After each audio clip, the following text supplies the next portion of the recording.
everyone, welcome back to Caitlin's Corner. Today I'm here with the special edition bullet journal video. Some of you may already know I am heading to Portugal this summer for a vacation with my family. So to help me plan for this trip, I created some bullet journal spreads, and instead of just using them myself, I figured I'd share the ones I created with you guys. First page right here, as you can see, is a little title page for this section of my journal. It just has a little airplane that I drew using an image on Google Images. Pro tip, if you are not a good doodler or you just want some guidance, use Google Images. Just type whatever you want to draw. Say it's an apple, you write apple doodle, or in this case airplane doodle. And usually really simple drawings pop up that you can easily duplicate in your spreads. This is one of them. I also added some clouds with my Tombow and added a pop of green.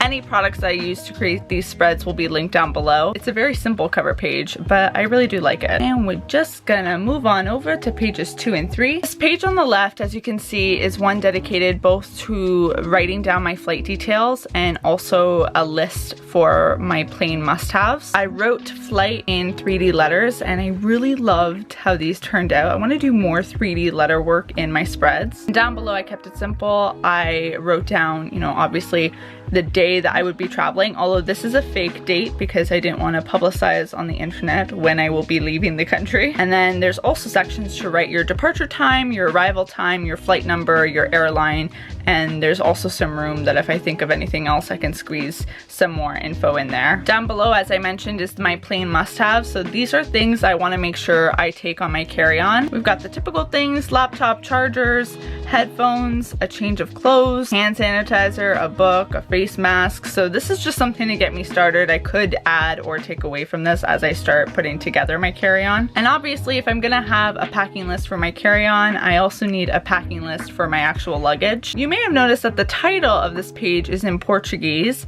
It says "O que levar," and to all my Portuguese followers out there, I apologize for all the Portuguese I'm going to be butchering in this video. I'm even butchering the English language, so this is going well. Basically, that roughly translates to what to pack. I use Google Translate to, you know, check my spelling and to translate all of the things that you're going to see written in Portuguese. So again, my apologies if this is not really correct, but I thought it was such a cool idea to incorporate the Portuguese language into my spreads for a Portugal trip because it's an easy way to Portugalify.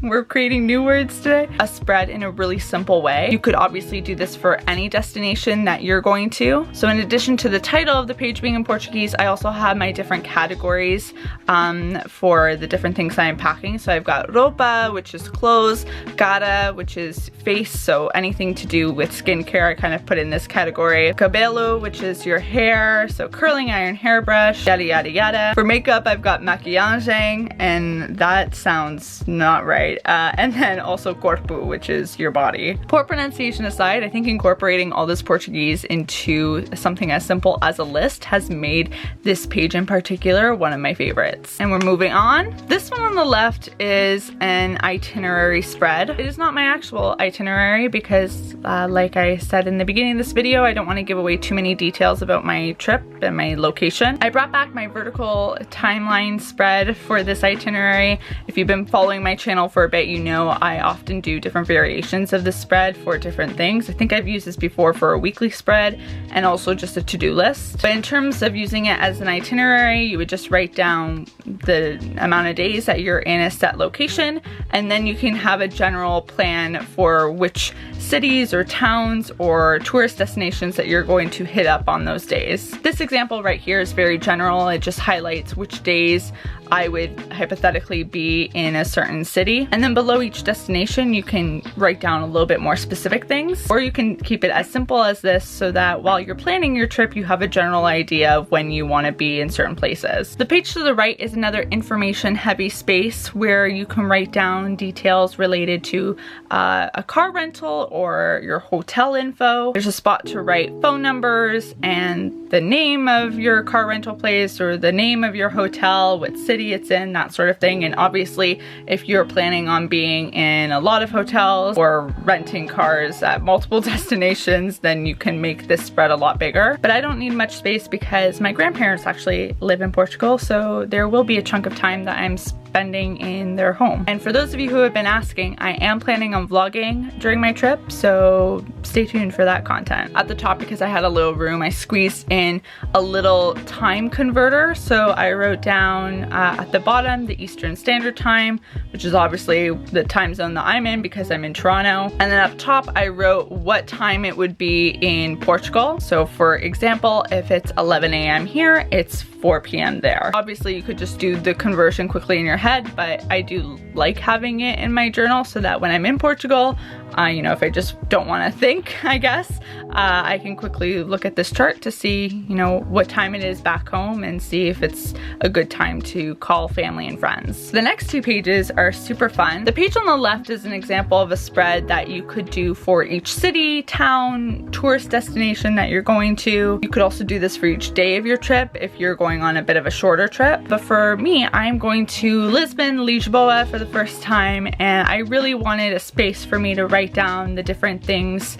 that I want to visit while I'm there, or at least just to give me some ideas of places to visit. Again, I brought back the Portuguese headings, one for food, one for shops, and one for tourist attractions. As you can see, I have a lot of space left, so if you live in Lisbon or Portugal or have visited there before and have suggestions on things I should be adding to this list, please let me know. The last page on the right is a section for me to write down some quick memories while I'm in Portugal. And the spot where a photo would be is where you would write down the memory, and then I'm thinking I may even add the date at the bottom. I think it'd be fun too to make this a 2-page spread and actually make these Polaroids big enough to fit an actual photo in them, but that's something I may do when I get back. And that's it for the travel specific bullet journal pages. I am going to be coming out with a July plan with me probably in the next week, and in that video I'm going to do some really simple habit trackers and a weekly spread that I think is really suited for vacationing. I don't want anything too complicated, so next month's plan with me is probably going to be a bit more on the minimalist side, and who knows, maybe I'll add some more